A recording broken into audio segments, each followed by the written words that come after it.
आघात. लेखिका प्रिया उंबरकर. वाचक स्वर सिद्धी गायकर.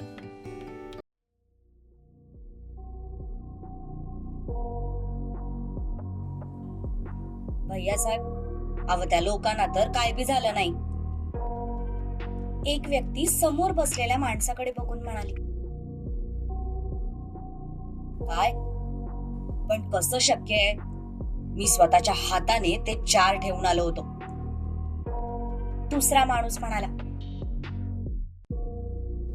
मग मी काय खोटं बोलतोय वय? मी पण स्वतःच्या डोळ्यांनी पाहिलंय. सगळी माणसं हशी खुशी परत गेली. साधी कोणाला चक्कर बी आली नाही. तुम्हाला सांगतो भैयासाहेब, हे रताळ देशी वडून गेलं असणार आणि चुकून दुसरेच कॅन नेले असणार यानं. हे सरजा, तोंडाला येईल ते बडबडू नकोस. कामाच्या येळेला मी असली फालतूगिरी करत नाही, हे तुला बी चांगलंच माहित आहे. वय काय, मग त्या माणसांना कसंच काही झालं नाही? सरजा रागात म्हणाला, आता ते मला काय माहित? मला जेवढं काम सांगितलं होतं तेवढं केलं. भैयासाहेब, माझ्याकडून तर मी काही बी चुकलो नाही बघा. सरजा पुढे काही बोलणार तितक्यात त्या व्यक्तीने समोर हात दाखवला. तसा तो शांत झाला. सरजा, विन्या, तुमच्या दोघांचं काय बी चुकलं नाही. तुम्ही तुमचं काम अगदी चोख केलंय. ती व्यक्ती दाढीवरून हात फिरवत म्हणाली. तसे ते दोघे गोंधळलेल्या नजरेने एकमेकांच्या तोंडाकडे बघू लागले. अव भैयासाहेब, पण आपलं तर ठरलं होतं ना, पाण्यातून सगळ्यांना इश द्यायचं. मग त्यात ती पोरगी बी मेली असती. पण इथे तर कुणालाच काही बी झालं नाही. सरजा म्हणाला, तुम्ही दोघं बी ना लई भोळे आहात राव. लगेच माझ्या बोलण्यावर विश्वास ठेवता. इथे माझा स्वतःवर बी विश्वास नाही आणि तुम्ही दोघांनी डोळे झाकून माझ्यावर विश्वास ठेवलाय. तो माणूस म्हणाला, भैयासाहेब, तुम्ही आम्हाला जरा समजेल अशा भाषेत बोला की. आधीच डोक्याचं दही झालंय राव. विन्या म्हणाला, काय बी नव्हतं त्या पाण्यात. चांगलं स्वच्छ नितळ पाणी होतं. पिले असते तरी कोणाला बी काय बी झालं नसतं. तो माणूस म्हणाला, काय? सरजा आणि विन्या दोघे एक साथ ओरडले. वय, तो माणूस म्हणाला, अव मग हे सगळं का केलं तुम्ही? कशाला आम्हाला इतकी मोठी रिस्क घ्यायला लावली? तुम्ही दोघांनी कधी उंदरा मांजराचा खेळ पाहिलाय वय? तो माणूस म्हणाला, वय, पण त्याचं काय आता मध्येच? सरजा म्हणाला, त्यात काय पाहिलं तुम्ही? तो माणूस म्हणाला, हेच की मांजर उंदराला मारून खात. विन्या म्हणाला, ते तर खातच रे, पण साधं सुध खात नाही. ते मांजर त्या उंदराला आधी पळून पळून दमवतं, त्याला पळायचा मोका देत आणि उंदीर ती संधी साधायच्या आत ते मांजर आपल्या नखांनी त्याला वरबडून खायला सुरुवात करत. तो माणूस म्हणाला, आता त्याचं काय पण हित? सरजा पुन्हा डोकं खाजवत म्हणाला, जाऊ दे, ते तुम्हासनी नाही कळायचं. आता ना एक मस्त खेळ रंगलाय. पाटील विरुद्ध पाटील. त्यांच्यात बी पाटलांचाच रगत हाय आणि माझ्यात बी. मला फक्त हे बघायचंय की जे त्याच्या बापाला बी जमलं नाही ते त्यांची पोरं तरी करून दाखवतात की नाही. भैयासाहेब, तुम्हाला समजून घेणं ना खूप अवघड आहे. विचार एक करता, बोलता दुसरंच आणि वागता तिसरंच. विन्या म्हणाला, मी असा हाय म्हणून तर कधी कोणाच्या हाताला सापडत नाही, हे लक्षात ठेव. आव, पण आता जर त्या माणसांनी आम्हाला ओळखलं तर? तुमच्यासाठी आम्ही इतकी मोठी रिस्क घेऊन तिथं गेलो. वाटलं सगळे मेले की इशायत संपल, पण तुम्ही तर आम्हालाच लटकवलं. सर्जा म्हणाला, काय बी होणार नाही. फक्त एक काम करायचं, काही दिवस कोल्हापूर सोडून जायचं. मी बोलवेपर्यंत इथे यायचं भी नाही. आणि हो, जाताना पूर्ण डोकं आणि दाढी मिशा समद भादरून जायचं. अख्ख्या चेहऱ्यावर एक केस जरी दिसला ना, तर केस उगवायला डोकं शाबूत ठेवणार नाही मी. समजलं का? जी भैया साहेब. दोघेही मान खाली घालत म्हणाले आणि तिथून निघून गेले. ते दोघे जाताच त्या माणसाने शेजारचा ग्लास उचलला आणि तोंडाला लावला. सत्यजित पाटील, अरे जे तुझ्या बापाला बी जमलं नाही ते निदान तू तर करून दाखव. हिम्मत असेल तर मला शोधून दाखव.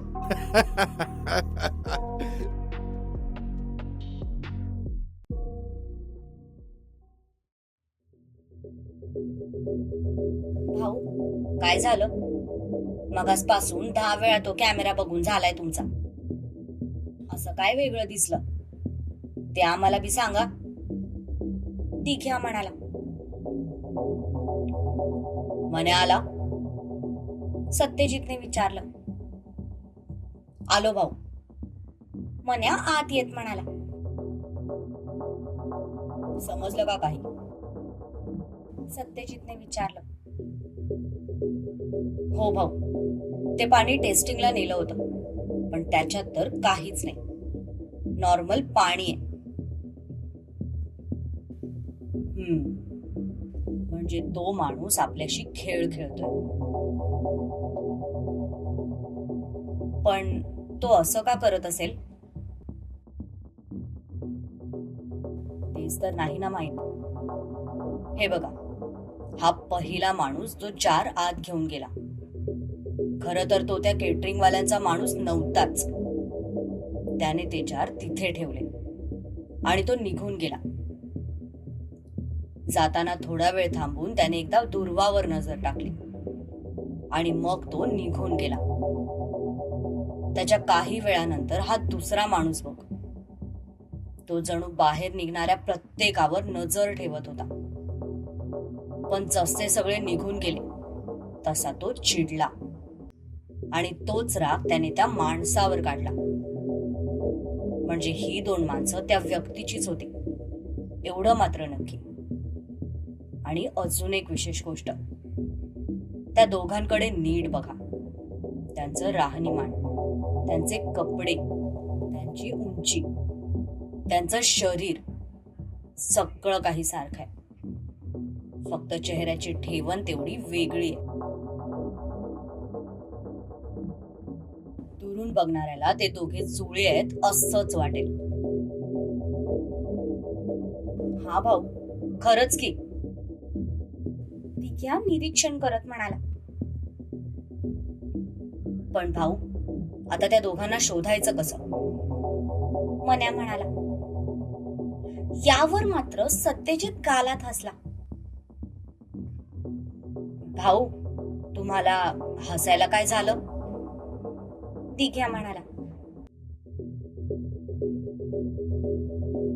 दिघ्या, तो जो कोणी आहे तो आत्ताच्या जनरेशनचा नाहीये.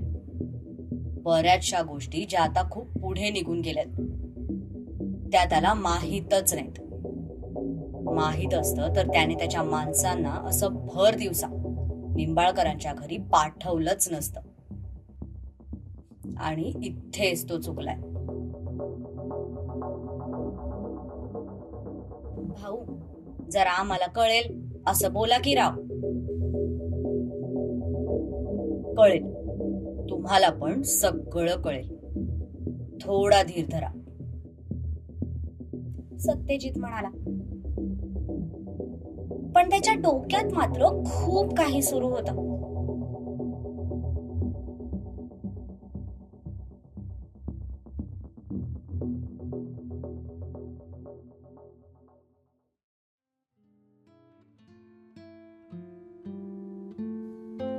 संध्याकाळच्या सुमारास सत्यजितचा फोन वाजला.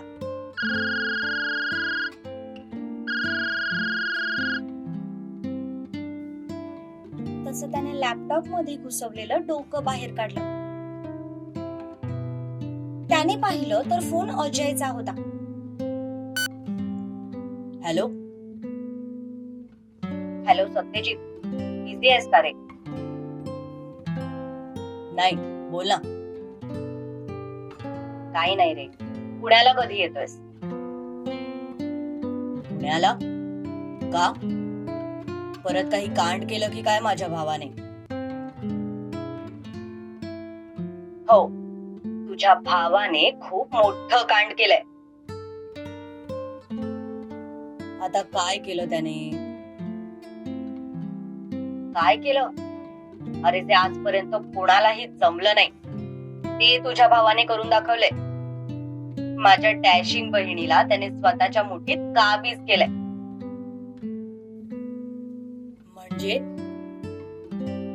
अरे म्हणजे तारा या लग्नासाठी तयार झालीये आणि आता घरातले सगळे पण रेडी आहेत. तेव्हा लग्नाची बोलणी करायला कधी येतोयस ते सांग, अजय म्हणाला. तसं सत्यजितला आश्चर्य वाटलं. म्हणजे आनंद तर झालाच होता, पण इतक्या लवकर ताराच्या घरचे तयार होतील याची त्याने कल्पनाच केली नव्हती. काय सांगतोयस काय? हो, तुझे ऐकलंयस ते खरंय. ग्रेट. मग मी आधी घरातल्या मोठ्या माणसाशी बोलून घेतो आणि मग लवकरच तिकडे येतो.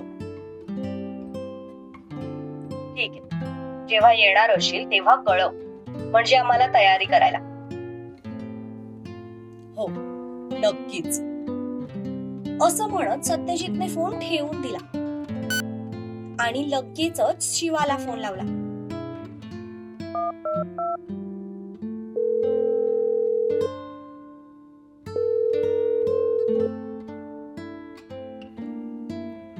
शिवाचा फोन वाजला तसं त्याने लॅपटॉप मध्ये घुसवलेलं डोकं बाहेर काढलं.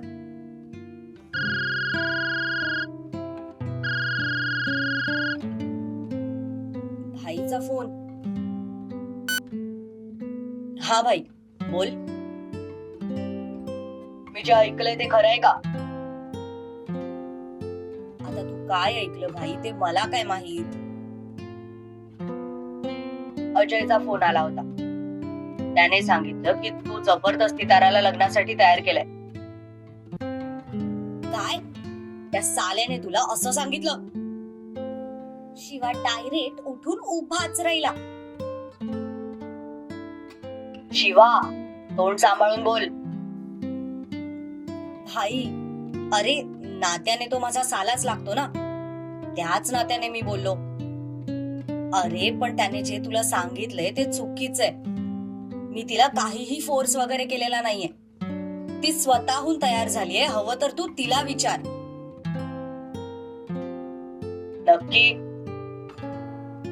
हो भाई, वहिनीची शपथ, मी तिच्यावर काहीही जबरदस्ती केलेली नाहीये. भाई, काय झालं? मी वहिनीची शपथ घेतली ते आवडलं नाही का तुला? सत्यजित काहीच बोलला नाही ते बघून परत तोच म्हणाला. घरी कधी येणार आहेस? घरी? हो, घरी. कोल्हापूरला यायचा विचार आहे ना? की पुण्यालाच घर जावई व्हायचंय?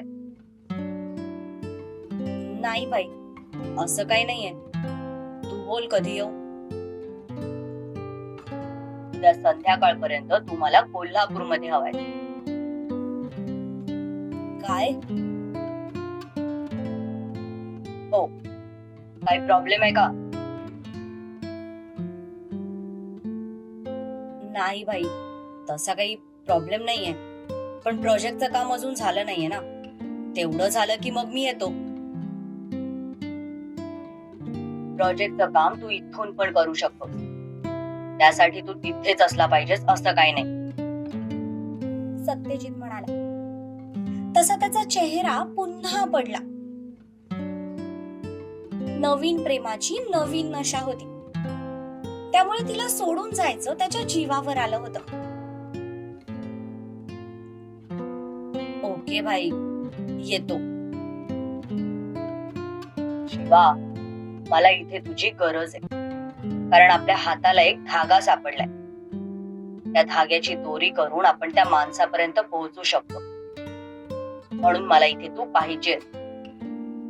ते काम झालं की मग आपण सगळे मिळून पुण्याला जाऊ, तुमच्या लग्नाची बोलणी करायला.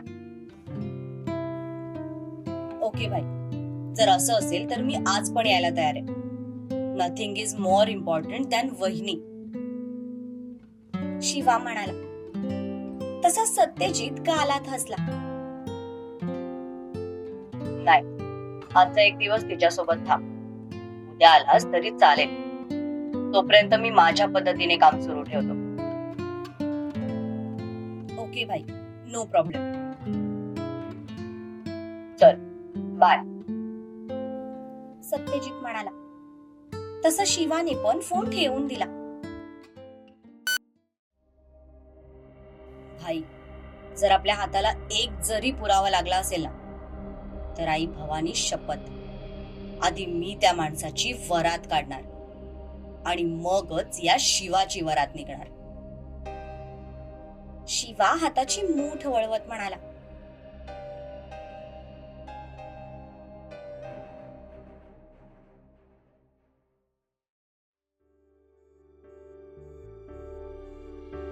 त्याच रात्री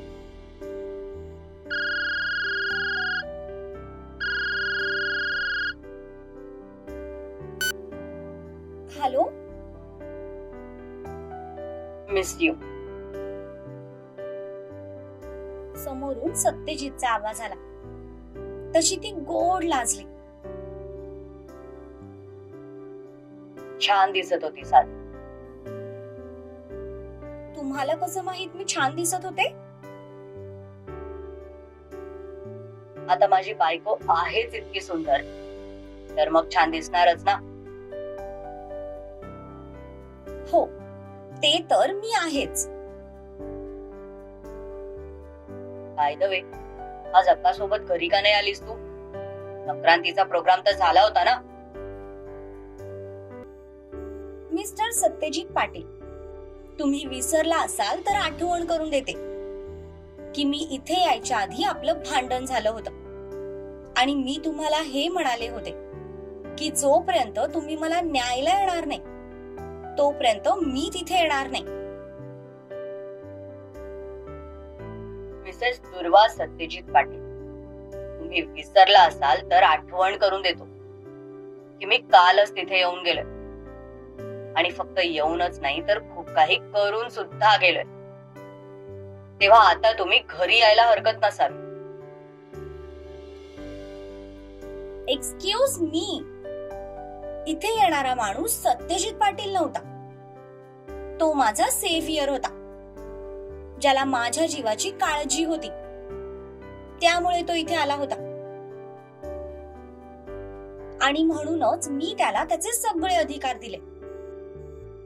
पण मिस्टर अँड मिसेस पाटील मधला वाद अजूनही कायम आहे.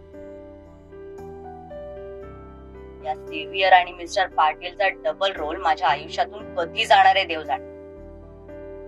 तो मनातच म्हणाला. मिस्टर पाटील, काय झालं? बोलती बंद झाली का तुमची? काय नाही, कधी येऊ मग घ्यायला? आधी सॉरी म्हणायचं आणि मगच मला घ्यायला यायचं. मी का सॉरी म्हणायचं? माझ्यावर रागवण्यासाठी आणि हात उचलण्यासाठी. अगं पण तेव्हा चूक तुझी सुद्धा होती. तरीही तुम्हीच सॉरी म्हणायचं. सुखी संसाराचा मूलमंत्र आहे हा.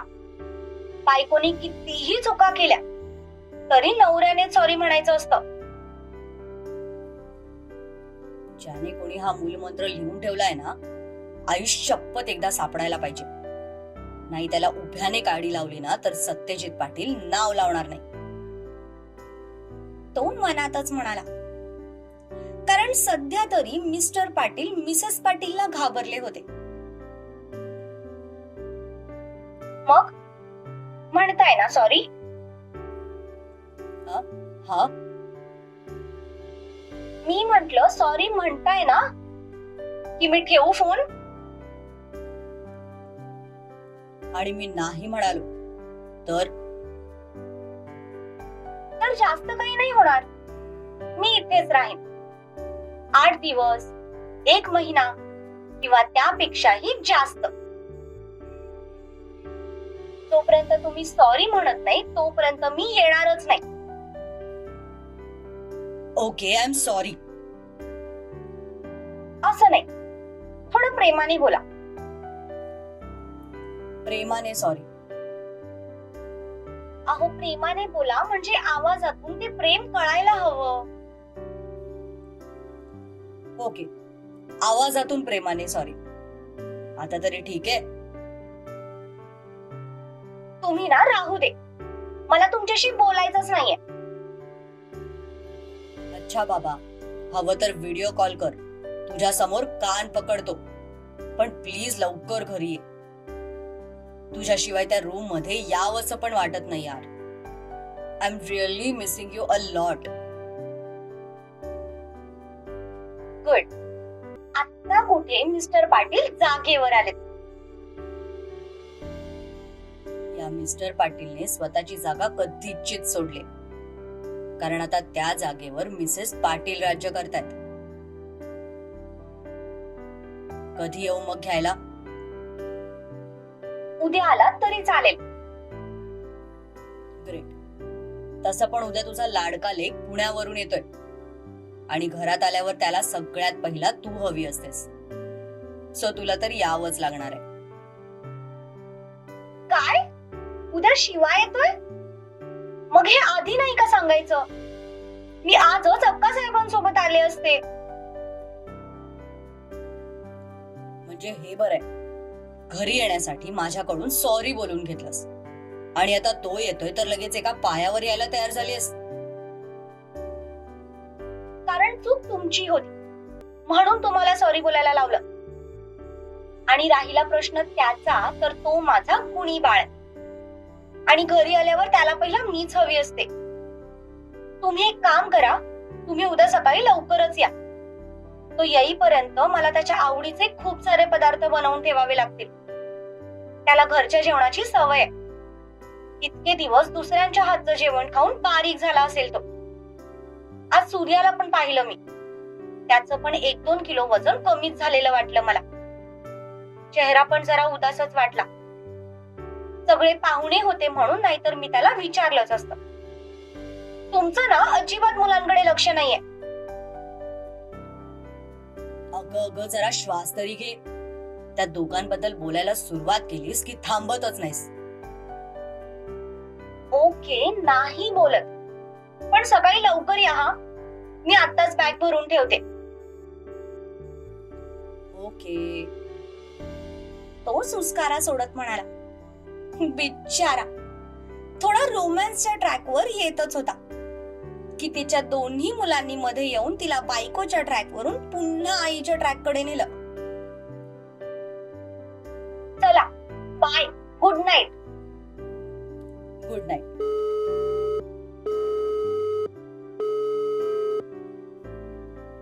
त्याचं बोलणं पूर्ण व्हायच्या आधीच तिने फोन कट करून टाकला होता. कट केला, साधं माझं गुड नाईट पण ऐकून घेतलं नाही. ही 2 मुलं आहेत तर अशी अवस्था आहे. उद्या जेव्हा खरंच आमचं येईल तेव्हा ही मला काडी इतका पण भाव देणार नाही. तो स्वतःशीच म्हणाला आणि त्याने फोन बाजूला ठेवून दिला.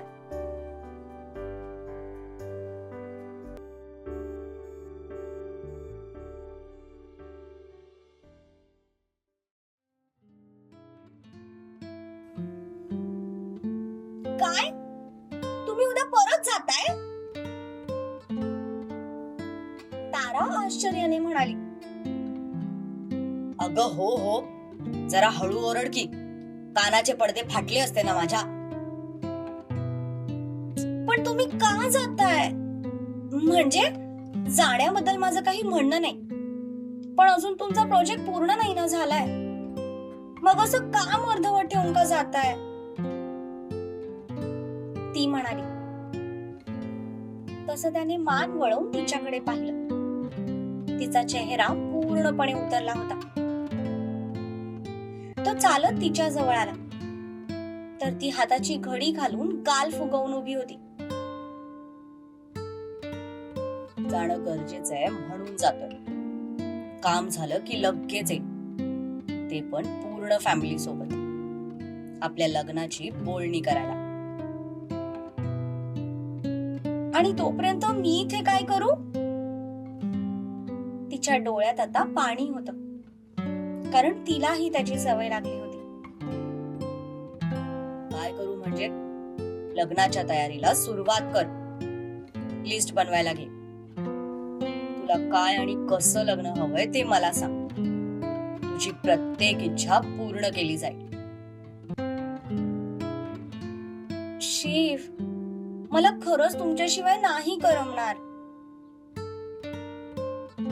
हो का? मग यावर माझ्याकडे एक सोल्युशन आहे. कसलं सोल्युशन? आपल्याकडे आजची रात्र आहे.